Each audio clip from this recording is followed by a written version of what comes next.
SurferClock, what's holding up the show? We can't hang around here all day. Now, Reese, be patient, my boy. Takes a little doing to set these things up. Yeah, we're not going anywhere anyhow. We're sort of hung up here. Okay, boys, take it easy. Now we're ready to start. Sorry, folks. I'll be right with you. Give me a little intro there, Tower Girl. Well, it's about time. Howdy, folks. Welcome to the What's the Attraction episode of the one and only genuine original Country Bear Jamboree, featuring my buddy TAP-G as we recut this episode from the past. But enough of this chit-chat, gak, and flim-flam. Just refrain from hibernating, and we'll all enjoy the show, because we got a lot to give. Hi, she's a regular Charlie Daniels. And she plays good, too. And now, What's the Attraction presents the Country Bear Jamboree, plus TAP-G. Hit it, bro! Howdy, y'all! TAP-G here, well, nice, sure enough. If y'all want a bit of history concerning this here show of our favorite corn-pone bears, then y'all be in the right place, son. If I can recall, it all started around... TAP-G, do you have to talk in that over-the-top accent? It's the cowboy hat, hombre. Yippee-ki-yay. But you always wear a cowboy hat, but you don't talk like that. So as I was saying, the Country Bear's history can be traced back to the mid-60s when Walt Disney was planning a resort in the Sierra Nevada mountains, a vacation destination he called Mineral King. This show was supposed to be a sideshow at the resort for those more interested in skiing and hiking as opposed to going to the Magic Kingdom. But sadly, not long after Walt Disney died in 1966, the Mineral King project was shut down. The Sierra Club was opposed to the development, and a decade later, Mineral King was annexed into Sequoia National Park. But a plan B was in the mix. The Country Bears were instead put in the still-developing frontier land of Florida's Magic Kingdom. The show, which was largely developed by former animator Mark Davis and, holy cow, he looks exactly like a human bear, Albertino.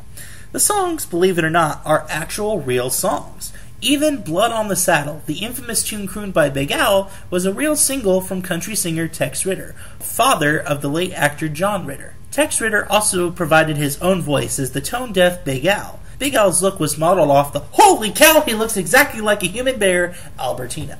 He's not making any of that up, folks. Seriously, look him up. The Country Bear Jamboree opened in Walt Disney World on opening day in 1971. It was one of the very few attractions that wasn't carried over from Disneyland. However, in 1972, due to the overwhelming success of the Bears, California got its own Country Bear Jamboree attraction in its own little carved-out corner of the park, Bear Country. The Corn-Pone Bears didn't stop there. In the 1980s, their popularity had risen so much that they became the first of their kind to get their own holiday-themed shows. The Christmas show, which lasted from 1984 till 2005, and the summer show, the Country Bear Vacation Hoedown from 1986 to 1991. I could use a vacation from these two. You're not exactly most amiable there yourself, Reese, old boy. Now, boys, mind your manners. Yeah, if you can't say something nice, then, Okay, that's enough, guys, if you don't mind. Now, in 2002, the Bears added to their legacy a movie, released theatrically and having bombed astoundingly. Don't say it! But Nix! Nine! Yeah! Nah! Okay. Let's see. In 2012, the Country Bear Jamboree received a much-needed refurbishment that resulted in it being closed for a few months. When it reopened in October, fans were horrified to discover that the 18-minute-long show was reduced to a mere 10 minutes, with 3 songs and most of the dialogue and banter cut out. To say fans weren't happy with these changes is akin to saying Star Wars fans weren't happy with Jar Jar Binks. How are they holding up anyway? Hang on, let me check the Country Bear Facebook fan page. And enter. Oh yeah, they're still mad. Why did that change even happen in the first place? There's at least 2 reasons I'm aware of. First, to increase guest capacity. By cutting the show's time in half, Disney can almost double the amount of guests in and out of the show in a given hour. Second, I assume someone took offense to the fat jokes that made toward Trixie. And yet, Mama Don't Whoop Little Buford gets a free pass. What do you expect from Corn-Pone Bears? When you enter Grizzly Hall, take a good look at the floor. All the scratch marks are indicative of the bears that used to come and go through there, scratching up the hardwood floor. And that's just the entrance lobby. Once you're seated inside, the show kicks off. Henry J. Bear, the show's MC, exuberantly introduces us to the show. Among other acts, you get to see the 5 Bear Rugs, Gomer, Wendell, Trixie, Liverlips, Teddy Barra, Ernest the Dude, Shaker, Big Al, and Bunny Bubbles and Beulah. There's less of a story and more of a straightforward performance for the guests in the audience. You have to remember, this show was developed and executed before Chuck E. Cheese made it a thing 6 years later. Just instead of a mouse, a chef, a chicken, a dog, and a monster, we get corn-pone bears. Would you stop saying that word? What word? That word. Corn-porn, Corn-pone? Yeah, that one. Corn-pone, corn-pone, corn-pone, corn-pone, Say corn-pone. it one more time. Come on, I dare you. Say it, and I'll say the movie's title.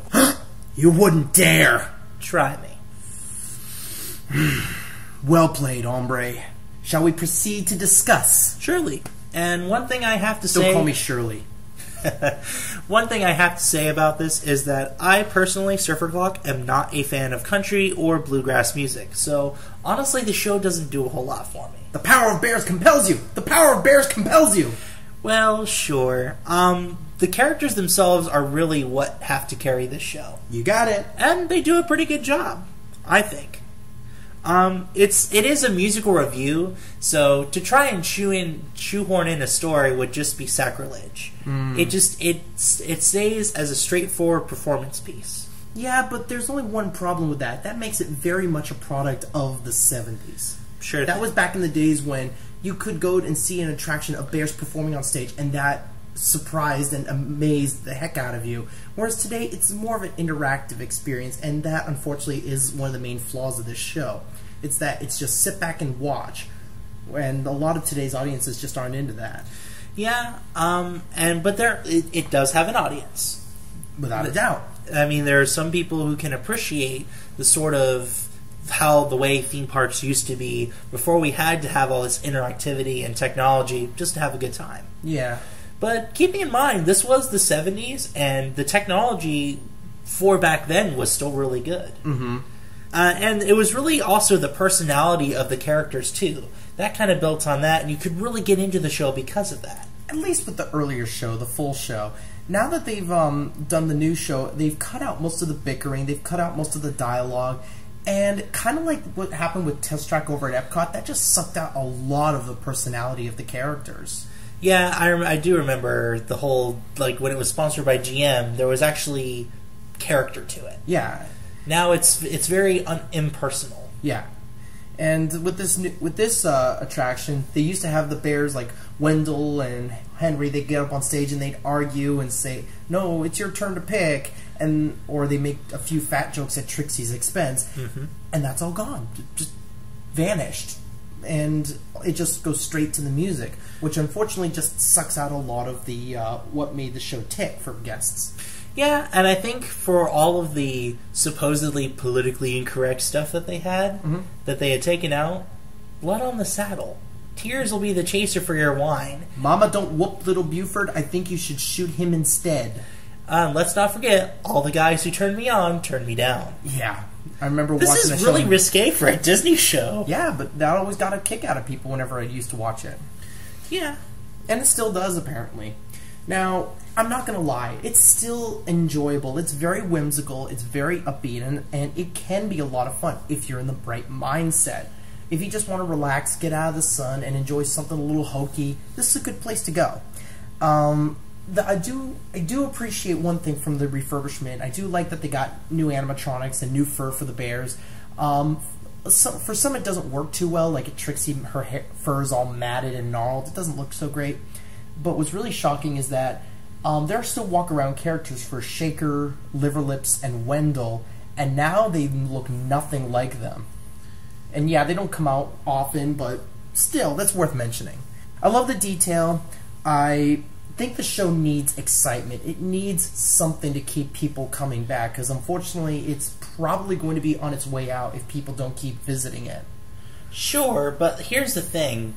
If you try too hard to put in the audience participation, I think it's really going to fall flat. It will feel it won't have that genuine feel like the show still kind of does. Well, it doesn't even need audience participation. It just needs something going on. Like, it's tough to be a bug where Hopper crashes the show, or what's another good example? Mickey's PhilharMagic, where Donald disrupts the order of things. It just needs something like that to keep things going. Just having Big Al interrupt at the end of the show and then all the bears come out singing, that's it. It just doesn't feel... It is really weird. I think the end of the show was like the worst part of what got cut. Yeah. That really... Because it feels so sudden, and it's just like, wait, there was an inkling of a story here before. Yeah. Now there's just nothing. It kind of feels a lot like the Muppets. It's like Henry tries to keep things under control like Kermit the Frog, and everyone's just so wild and out of control. If they'd done a little more like that, that would have been very interesting. Yeah, but I think if you go too far into trying to give it a story, you end up treading into movie territory. True. And speaking of... we do not speak of the movie that must not be named. However, if you guys want to know what I really think of the movie, head over to thismovieisissick.com. Both of us are reviewers on the site, and I, TAP-G, have already submitted a review. Enjoy. Submitted for your approval. Certainly not for mine. Overall, I give it a 2.5 out of 5. I understand the appeal. I like the show. I like the idea, but it really needs something to bring it out of the dark ages. Well, and as much as I want to try and like the characters and really get behind it and understand what makes this so appealing, I just can't like it. It's really difficult for me to like it. I'll take its charms, I'll take the occasional joke, and all the guys that turned me on turned me down. Yeah, that's great. But that sort of thing cannot carry a show. And I think if they did try to implement something a little more story-esque, that could help, but too much treads into movie territory. So I'm going to go ahead and give it a 2 out of 5. So that's a 2 out of 5 from SurferClock and a 2.5 out of 5 from TAP-G. Bring us some blood on the saddle! Come on! The Country Bear Jamboree is accessible for those in wheelchairs and scooters. It also offers reflective captioning. And as far as recommendations go, that's a tough one. Yeah, that it is. For the most part, there's little for most anyone to enjoy. That's not to say there isn't an audience for it. It's just that a 10-minute show of animatronic bears singing bluegrass and country can only appeal to so many. Fans of vintage Disney, certainly, but even then, they'd most likely still be peeved at the shortened runtime. So I'd say go see it while you can. Even though at the time of this episode is recorded, Disney has no plans to remove it, a dwindling fan base could very well spell the end of the Bears if we're not careful. And if it does disappear, well, find a good chaser for that wine. Tears will do nicely. You know, we should probably talk about the movie. No! We can't! We mustn't! Dude, we owe it to our fans. Yeah, and Spielberg and Lucas owe it to their fans to make an Indiana Jones movie not involving aliens. Life's full of disappointments, okay? TAP-G. Look, I'm not joking. Legend has it, if you say its title 3 times, it will rise from the bargain bin and we'll be forced to watch it. Reese, what are you thinking? Hey guys, who wants to watch the Country Bears? I sure am in the mood for some of the Country Bears. Reese, do you have any idea what you're doing? Exploiting your fears, insecurities, and nightmares? You are essentially inviting into our studio one putrid pile of perverse picture. The hammy, awkward Christopher Walken acting. The totally unnecessary cameos of Sir Elton John, Willie Nelson, and Queen Latifah. The waste of Haley Joel Osment as a bear named Barry. The bland, ineffective pop music. The sickly slapstick. The weak wit. The fact the story is a shameless knockoff the Blues Brothers. And worst of all, and I really mean worst of all, the complete and total disregard of the original Country Bear Jamboree attraction. The fact that it was obviously a product of corporate pandering and focus groups makes it all the more insulting. So yeah, Reese, that's it. That is what you are bringing upon us when you utter that movie's title. What movie is that again? The Country Bears. Country Bears? Country Bears? Country Bears!